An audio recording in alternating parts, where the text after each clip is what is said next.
তার চাইতে 70 গুণ বেশি কষ্ট দিয়ে বেনামাজির রূহকে কবজ করা হবে। বলেন সবাই নাউজুবিল্লাহ। আমি আপনাকে কোন ভাষায় বোঝাবো বলেন তো আপনারা? বেনামাজি মৃত্যু কত ভয়ঙ্কর ভাবেন তো একবার। আপনারা আপনার নামাজ কেন পড়তে চান? জুমার দিন লোকের জায়গা হয় না, আর ফজরের সময় লোকগুলোকে হারিকেন দিয়েও খুঁজে পাওয়া যায় না, ঠিক কিনা বলে? এই লোকগুলো কই যায়? এরা আসে না কেন? রূহ যখন কবজ হয়ে যাবে, লাশ, নিথর লাশ পড়ে থাকবে। মসজিদের মাইকে এলান হয়ে যাবে, অমুকের বাবা, অমুকের চাচা, অমুকের দাদা, অমুকের নানা, অমুকের ভাই, অমুকের মা দুনিয়াতে আর না, শেষ ঘোষণা হয়ে যাবে। এবার শুরু হয়ে যাবে আপনার কবরের জীবন। একটা প্রশ্ন করবো সবাইকে, উত্তর হয়তো বা 95% মানুষ ভুল দেবেন।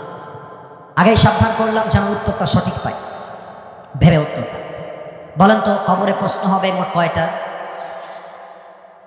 4টা। কে বলেছে একটু হাত তুলে তো কলিজা আমার, হাত নামা। কবরের প্রশ্ন 3টা নয়, মোট প্রশ্ন হবে 4টা। আমি বলতে এসেছি, বাধাতে আসি নাই। আপনারা আমার ভালোবাসা, আমি বোঝাবার জন্য এসেছি।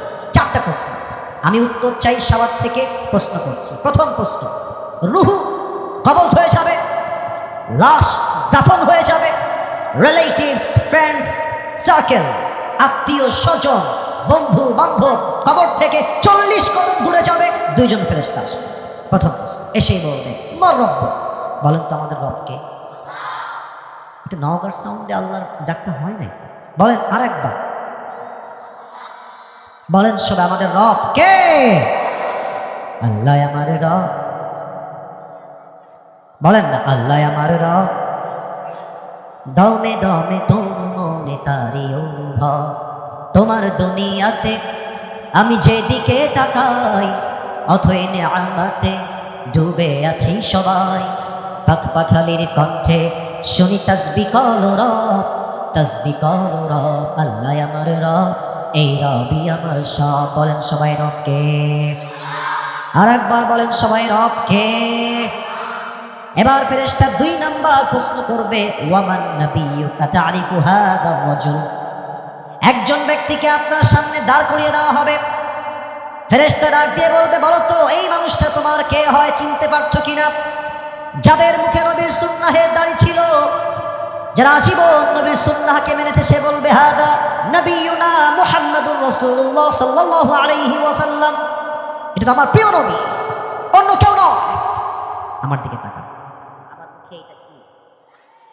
আপনারা বললেন, আপনারা বলেন না, এটা আমার মুখে কি ভাই? আপনারা নওগাঁর মানুষ, আপনারা কখন মিথ্যা বলবেন এটা আমি বিশ্বাস করব। আমাকে একটু দেখে একটু বুঝে বলবেন, যা বলবেন সত্য, বানায় বলার কোনো প্রয়োজন নেই। আমাকে দাড়িতে আনস্মার্ট লাগতেছে না স্মার্ট লাগতেছে? না স্মার্টটা আসতে বললেন, যে আনস্মার্ট না স্মার্ট? অসুন্দর না সুন্দর? অনেক মেয়ে আছে দেখবা দাড়ি দেখছো চুলকায়, পছন্দ করতে চায় না। বলো বলো বলো বলো, আছে? তো তোমাকে যদি কোনো মেয়ে বলে আব্বাজান, রাগ করেন আব্বাজান, কথাটা শোনেন আব্বাজান, কথা আপনার কাজে লাগবে।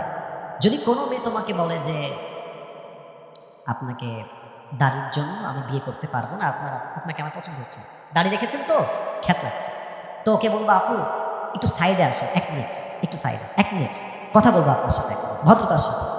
তো আপু যখন সাইডে আসবে, আপু বলবে যে ভাইয়া কি বলবেন বলেন। তুমি বলবা যে আপু আপনার যেহেতু নবীর সুন্নাহের দাড়ি পছন্দ না, তো আমি তো নওগাঁর ছেলে, আমি যা বলবো আপনাকে ভদ্রতার সাথে মুখের উপরে বলবো। আমার মনে হয় আপনার মতো রুচির মেয়ের জন্য দাড়িওয়ালা যুবক পারফেক্ট হবে না। আপনার মতো মেয়ের জন্য বিটিএস এর হিজড়া ছাড়া পারফেক্ট কোন অপশন আমার কাছে আর কিছু না। যেই মেয়ে দাড়ি পছন্দ করে না, ওর সঙ্গে হিজড়ার বিয়ে দিবা, ঠিক কিনা বলেন? আর যেই মেয়ের দাড়ি পছন্দ না, সেই আমার বাড়ির বউ হওয়ার যোগ্যতাই তো রাখে না নওগাঁর ভাই। এবার বলেন তো আমার নবীর মুখে লম্বা লম্বা চাপ দাড়ি ছিল কি ছিল না? নবীর মতো সুন্দর এই তল্লাটে দ্বিতীয় আর কেউ কি হতে পারে?